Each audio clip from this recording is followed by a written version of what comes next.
The History of English in 10 minutes. Chapter 1. Anglo-Saxon, or Whatever Happened to the Jutes. The English language begins with the phrase, "Up yours, Caesar," as the Romans leave Britain, and a lot of Germanic tribes start flooding in. Tribes such as the Angles and the Saxons, who together gave us the term Anglo-Saxon, and the Jutes, who didn't. The Romans left some very straight roads behind, but not much of their Latin language. The Anglo-Saxon vocab was much more useful, as it was mainly words for simple everyday things like house, woman, loaf, and werewolf. 4 of our days of the week were named in honour of Anglo-Saxon gods. They didn't bother with Saturday, Sunday and Monday, as they'd all gone off for a long weekend. While they were away, Christian missionaries stole in, bringing with them leaflets about jumble sales and more Latin. Christianity was a hit with the locals and made them much happy to take on funky new words from Latin like martyr, bishop and font. Along came the Vikings, with their action man words like drag, ransack, thrust and die. They may have raped and pillaged, but they were also into give and take, 2 of around 2,000 words they gave English, as well as the phrase, "Watch out for that man with the enormous axe." Chapter 2. The Norman Conquest, or Excuse My English. 1066. True to his name, William the Conqueror invades England, bringing new concepts from across the Channel like the French language, the Doomsday Book, and the duty-free Gauloise multipack. French was de rigueur for all official business, with words like judge, jury, evidence and justice coming in and giving John Grisham's career a kick-start. Latin was still used ad nauseam in church, but the common man spoke English, able to communicate only by speaking more slowly and loudly until the others understood him. Words like cow, sheep and swine come from the English-speaking farmers, while the à la carte versions, beef, mutton and pork, come from the French-speaking toffs, beginning a long-running trend for restaurants having completely indecipherable menus. All in all, the English absorbed about 10,000 new words from the Normans, though they still couldn't grasp the rules of cheek-kissing.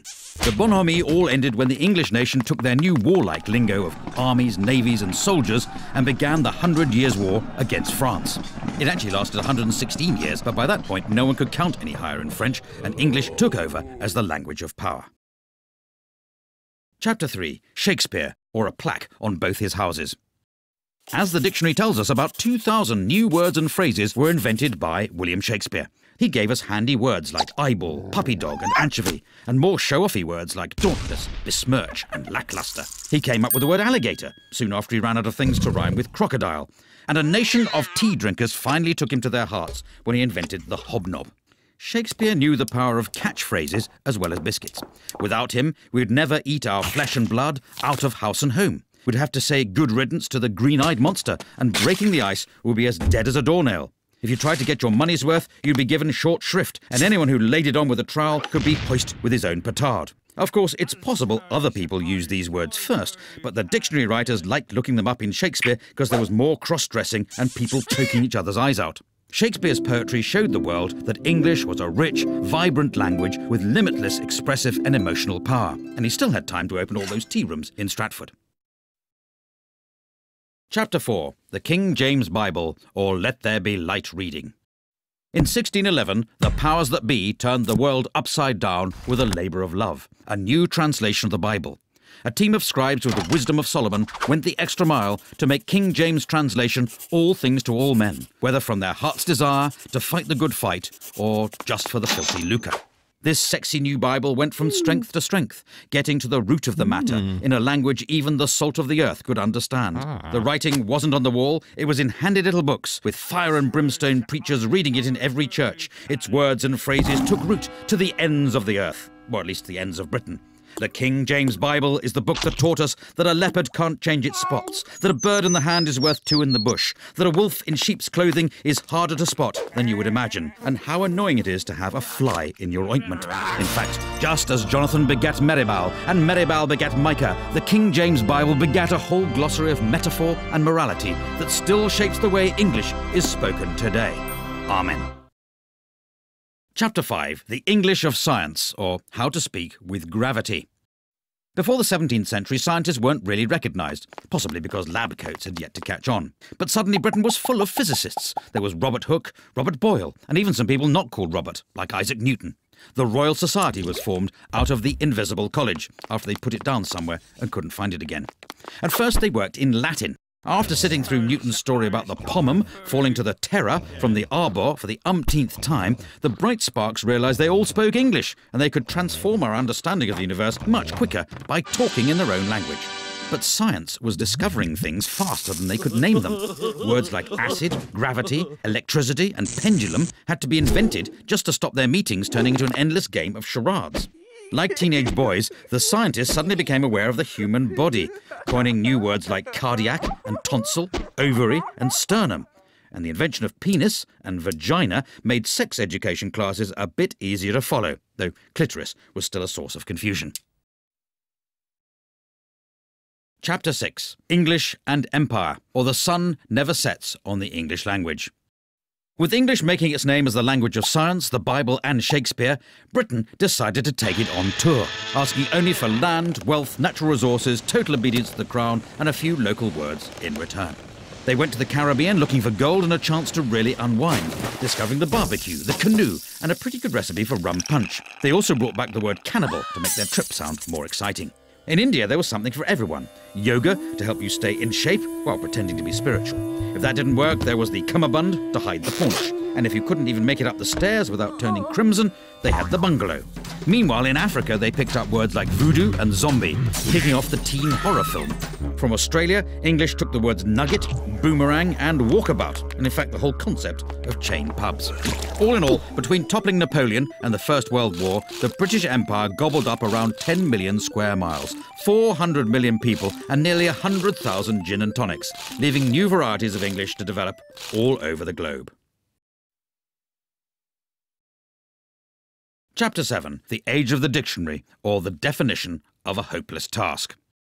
With English expanding in all directions, along came a new breed of men called lexicographers, who wanted to put an end to this anarchy, a word they defined as what happens when people spell words slightly differently from each other. One of the greatest was Dr. Johnson, whose Dictionary of the English Language took him 9 years to write. It was 18 inches tall and contained 42,773 entries, meaning that even if you couldn't read, it was still pretty useful if you wanted to reach a high shelf.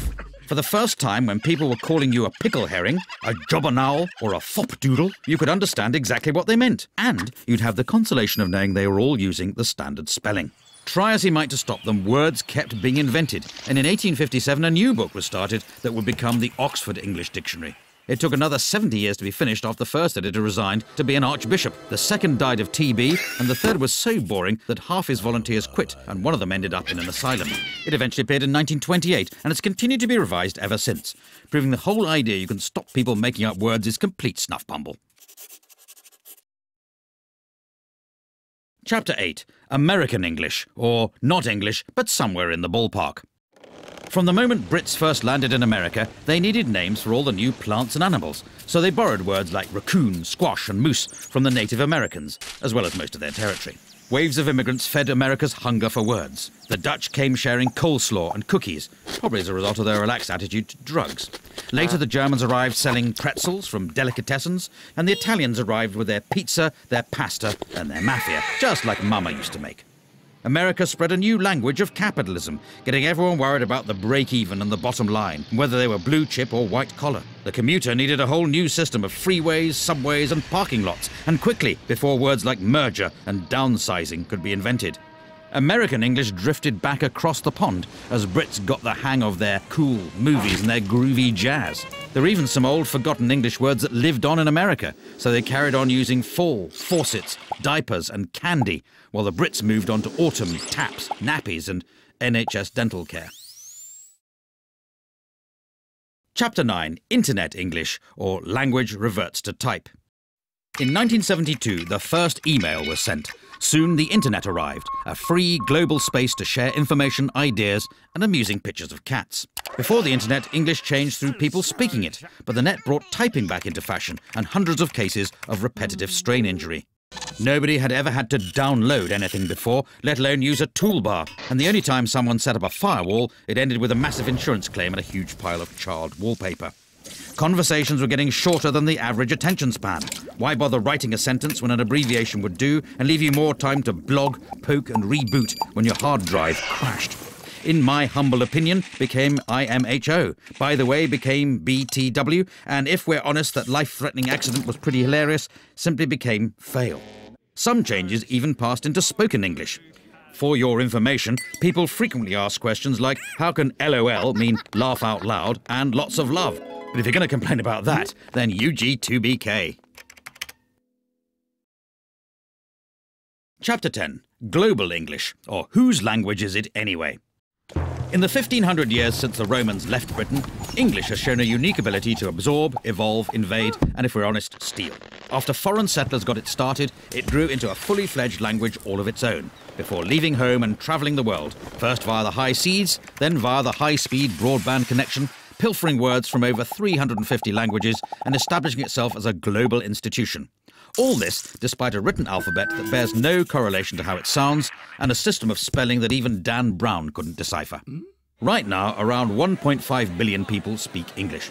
Of these, about a quarter are native speakers, a quarter speak it as their second language, and half are able to ask for directions to a swimming pool.